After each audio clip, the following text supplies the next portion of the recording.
Welcome to the channel fin totality. Last video में हमने बहुत सारे इम्पॉर्टेंट टॉपिक्स पे डिस्कस किए थे, जैसे कि health scenario in India, then types of health insurance plan.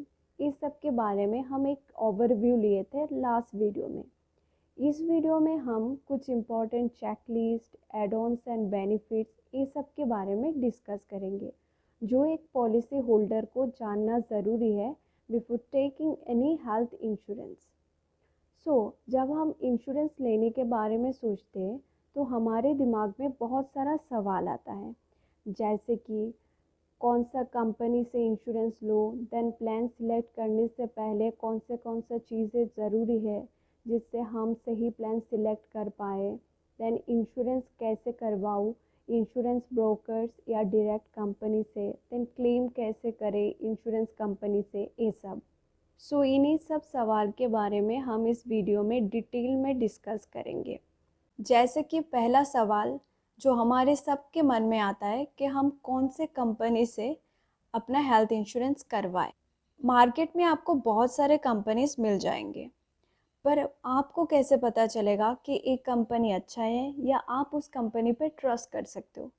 तो बेसिकली इसको समझने के लिए एक टर्म हमें जानना ज़रूरी होता है, वो है क्लेम सेटलमेंट रेशियो। अब ये क्या है ये हम थोड़ा डिस्कस करते हैं। एक इंडिकेटर है जिसको आपको देखना चाहिए ताकि इससे आप समझ पाए कि आप कौन सा कंपनी से अपना हेल्थ इंश्योरेंस करवाएं। ये इंडिकेटर कैसे काम करता है ये थोड़ा समझते हैं। जिस कंपनी का क्लेम सेटलमेंट रेशियो ज़्यादा रहेगा, मतलब उस कंपनी ने उतना परसेंट क्लेम सेटल कर चुका है अपने पॉलिसी होल्डर का, एंड इससे हमें ये भी पता चलता है ये कंपनी का अच्छा सर्विसेज के बारे में, गुडविल के बारे में, हम इस कंपनी को ट्रस्ट कर सकते हैं। कंपनी सिलेक्ट करने के बाद नेक्स्ट जो सवाल आपके दिमाग में आता है या इम्पॉर्टेंट टर्म्स है जो आपको जानना ज़रूरी है, वो है कवरेज अमाउंट। अब ये क्या होता है? ये अमाउंट पॉलिसी होल्डर को मिलता है अपने पॉलिसी के अगेंस्ट में, और आपका कवरेज अमाउंट जितना ज़्यादा रहेगा आपको प्रीमियम अमाउंट उतना ज़्यादा पे करना पड़ेगा।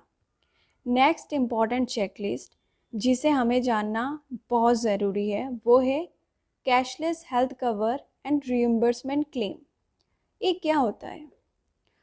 कैशलेस में आपके हॉस्पिटल का जितना भी खर्चा आएगा वो इंश्योरेंस कंपनी डायरेक्टली पे कर देगा हॉस्पिटल को, बट रीइंबर्समेंट में आपका मेडिकल एक्सपेंसेस आपको खुद पे करना पड़ेगा, एंड बाद में वो पैसा आप इंश्योरेंस कंपनी से क्लेम करोगे, एंड अकॉर्डिंगली इंश्योरेंस कंपनी से आपको वो पैसा मिल जाएगा।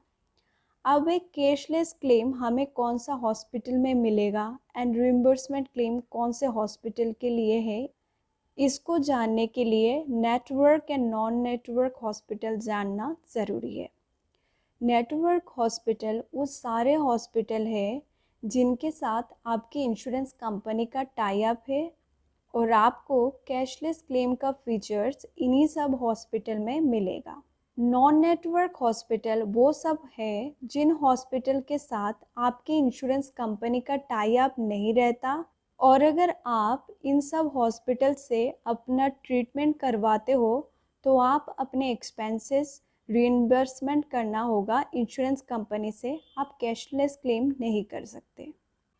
अब नेक्स्ट जो चीज़ हमारे दिमाग में आता है वो आता है, क्या कोई इंश्योरेंस प्लान के अंदर कुछ वेटिंग पीरियड रहता है? तो जी हाँ, ऐसा एक टर्म है जिसको बोला जाता है waiting period of pre existing condition. अगर आपको पहले से कोई हेल्थ इश्यूज़ है, जैसे कि डायबिटीज़, थायराइड, अस्थमा या कोई और बीमारी, और आप हेल्थ इंश्योरेंस लेना चाहते हो तो आपको हेल्थ इंश्योरेंस मिल जाएगा, पर ऐसे केस में आपका एक वेटिंग पीरियड रहता है जो मोस्टली 2 इयर्स या सर्टेन केसेस में 4 इयर्स तक का भी हो सकता है। ये पीरियड तक आपका ट्रीटमेंट का जितना भी एक्सपेंसेस होगा वो आपको ही पे करना पड़ेगा, आप इंश्योरेंस कंपनी से मनी क्लेम नहीं कर सकते। ये पीरियड ख़त्म होने के बाद ही आप इंश्योरेंस कंपनी से अपना कवरेज मनी क्लेम कर सकते हो। अब जो नेक्स्ट इम्पॉर्टेंट चेकलिस्ट है, जो हम सब के लिए बहुत इम्पॉर्टेंट होता है, वो है रूम रेंट। रूम रेंट क्या होता है, इसको थोड़ा समझते हैं। रूम रेंट के अंदर आता है आईसीयू का खर्चा, प्राइवेट रूम का खर्चा या सिंगल एसी रूम का खर्चा, ये सब। अब ये रूम रेंट फैसिलिटी दो टाइप का होता है। पहला, room rent is capping. Second, no capping on room rent. ये दोनों टाइप को समझते हैं। So room rent is capping मतलब आपको रूम रेंट एक लिमिट तक ही प्रोवाइडेड होता है, जो मोस्टली 1 to 2% है, जो आपके कवरेज मनी से कैलकुलेट किया जाता है। और आपको ये लिमिट जानना ज़रूरी है ताकि आप उस लिमिट के अंदर ही रूम ले सके। पर अगर आपने रूम रेंट लिमिट से ज़्यादा कॉस्ट का रूम लिए तो ये आपका कवरेज मनी को रिड्यूस कर सकता है। वो कैसे, एक एग्जाम्पल से समझते हैं। मान लीजिए आपका रूम रेंट लिमिट 1% है और आपका कवरेज मनी है 2 लाख, तो आपका रूम रेंट लिमिट होगा 1% of 2 lakh, that is 2000 per day. पर अगर आप ऐसे रूम पे रुके जिसका पर डे खर्चा 4000 है, तो इस केस में इंश्योरेंस कंपनी आपको 50% ही पे करेगा आपके क्लेम अमाउंट का, क्योंकि आपने रूम रेंट अलाउंस के डबल कॉस्ट के रूम में रुके। ऑन द अदर हैंड, जब आपका पॉलिसी में no capping on room rent रहेगा, तब आप कोई भी रूम चूज़ कर सकते हो, क्योंकि आपको रूम रेंट का कोई लिमिट नहीं रहेगा। पर ये फैसिलिटी ज़्यादातर उस पॉलिसी के अंदर होता है जहां आपका कवरेज मनी ज़्यादा रहेगा। अब हम बात करते हैं कुछ important add ons and benefits के बारे में। एड-ऑन्स होता है कुछ एडिशनल बेनिफिट्स जो एक पॉलिसी होल्डर चाहे तो अपने पॉलिसी के अंदर इंक्लूड कर सकता है with some addition in their premium amount. तो ऐसे कुछ इम्पोर्टेंट एड-ऑन्स के बारे में हम डिस्कस करेंगे। पहला, आउट पेशेंट कवर। अब पहले क्या होता था, policy holder 24 hours as a patient hospitalised होने के बाद ही अपना इंश्योरेंस क्लेम कर सकता था। बट ऐसे बहुत सारे केसेस हैं जहां एक इंसान को हमेशा हॉस्पिटलाइज नहीं होना पड़ता, सेम डे डॉक्टर कंसल्टेशन से ही सही हो जाते हैं। For example, fever, paediatric consultation, root canal treatment, ऐसे और भी कई सारे जहां हमें हॉस्पिटलाइज्ड होना नहीं पड़ता। सो इन सब में भी खर्चा तो होता ही है। सो यही सब एक्सपेंस इंक्लूड करता है आउट पेशेंट कवर। आप चाहे तो ये एड-ऑन्स अपने इंश्योरेंस के अंदर ले सकते हो। Next, consumable bonus. अब क्या होता था, पैंडमिक के पहले ऐसे कुछ मेडिकल आइटम्स होता था जैसे कि मास्क, पीपी कोट, मेडिसिन, ये सब। इन सब का जो खर्चा आता था वो पॉलिसी होल्डर को अपने पॉकेट से ही देना पड़ता था, according to insurance regulatory and development authority. पर पेंडेमिक के बाद से ये खर्चा काफ़ी बढ़ गया, ऑलमोस्ट ओवरऑल मेडिकल एक्सपेंसेस का 20% हो गया है। तब इंश्योरेंस इंडस्ट्री ने अपने प्लान को रिविजिट किया and then they came up with this concept consumable bonus, जिसमें पॉलिसी होल्डर को कंप्लीट कैशलेस का बेनिफिट्स मिलता है एंड ये सब आइटम्स का खर्चा इंश्योरेंस कंपनी ही कवर करता है। सो आप ये एड-ऑन्स अपने इंश्योरेंस के अंदर इंक्लूड कर सकते हो। नो क्लेम बोनस, ये एक तरह का रिवॉर्ड है जो इंश्योरेंस कंपनी से आपको मिलता है। फॉर एग्ज़ाम्पल, आपने हेल्थ इंश्योरेंस करवाया 1 साल का। अब उस साल आपको इंश्योरेंस मनी क्लेम करने का ज़रूरत नहीं पड़ा, क्योंकि आपको उस साल कोई मेडिकल अर्जेंसी या इमरजेंसी नहीं हुआ। सो ऐसे केस में इंश्योरेंस कंपनी उस ईयर को क्लेम फ्री ईयर कंसिडर करेगा एंड रिटर्न में आपको कुछ रिवॉर्ड मिलेगा in the form of cumulative bonus. Like, जब आप नेक्स्ट ईयर अपना प्लान रिन्यू करवाओगे, तब आपका जो सम एश्योर्ड मनी है, लाइक जो कवरेज मनी है, उसमें कुछ सर्टेन परसेंटेज का इंक्रीज़ होगा for the same premium amount जो आप पिछले साल पे किए थे। लाइक आपके प्रीमियम अमाउंट में कोई चेंजेस नहीं होगा, या फिर आपको एक बेनिफिट मिल सकता है जहाँ पे आपको कुछ परसेंट का डिस्काउंट मिलेगा आपके प्रीमियम अमाउंट में।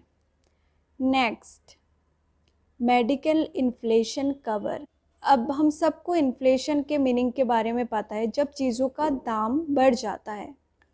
अब देखिए कुछ ऐसे इन्फ्लेशन इंडिकेटर्स है, for example consumer price index, जिससे हमें पता चलता है इन्फ्लेशन हुआ है। अब जब भी इन्फ्लेशन होगा मेडिकल एक्सपेंसेस भी बढ़ेगा। सो इस एड-ऑन्स के अंदर पॉलिसी होल्डर को एक बेनिफिट्स मिलता है कि हर साल पॉलिसी होल्डर का जो सम एश्योर्ड मनी है उसमें एक सर्टेन फिक्स्ड रेट का इंक्रीमेंट मिलेगा। सो आप चाहे तो ये एड-ऑन्स भी आपके हेल्थ इंश्योरेंस के अंदर इंक्लूड कर सकते हैं। Now next, emergency air ambulance. Air ambulance basically एक स्पेशली इक्विप्ड प्लेन है जो ऐसे मेडिकल इमरजेंसी में चाहिए जब एक पेशेंट कोई रिमोट एरिया या ऐसे जगह पे है जहाँ पे उस हेल्थ इश्यूज़ का प्रॉपर ट्रीटमेंट अवेलेबल नहीं है, एंड जो हॉस्पिटल है वो बहुत दूर है, एंड उस पेशेंट को सेफली एंड टाइमली पहुँचाना ज़रूरी है, तब इस एयर एम्बुलेंस का ज़रूरत होता है। सो ये भी एक एड-ऑन्स है जो आप अपने प्लान में इंक्लूड कर सकते हैं, जहां आपके ट्रांसपोर्टेशन का एक्सपेंसेस आपके हेल्थ इंश्योरेंस कंपनी कवर करता है। Next, vaccine cover. इस एड-ऑन्स के अंदर वैक्सीनेशन का जो खर्चा है वो कवर होता है, वो सब बीमारी के लिए जो World Health Organization, central government and state government ने पैंडेमिक डिक्लेयर किया है। नेक्स्ट आते हैं मैटरनल बेनिफिट्स। ये बेसिकली एक प्रेग्नेंट वुमेन के लिए है जो एक्सपेक्टिंग मदर है, उनको pre and post hospitalisation cost including ambulance fee भी कवर होता है। इवन न्यूबॉर्न बेबी का जो वैक्सीनेशन एक्सपेंसेस होता है वो भी कवर करता है। तो ये भी एक इम्पॉर्टेंट एड-ऑन्स है जो आप चाहे तो आपके पॉलिसी के अंदर इंक्लूड कर सकते हैं। सो इस वीडियो में हमने different checklist, important add-ons and features, इस सब के बारे में डिस्कस किए हैं। नेक्स्ट वीडियो में हम डिस्कस करेंगे आप इंश्योरेंस कहाँ से करवाएं, इंश्योरेंस कंपनी या डायरेक्ट ब्रोकर से, एंड क्लेम कैसे करें आप अपना कवरेज मनी। सो अगर आपको वीडियो इन्फॉर्मेटिव लगा है तो लाइक कर सकते हो, शेयर कर सकते हो, एंड ऑफ कोर्स सब्सक्राइब कर सकते हो।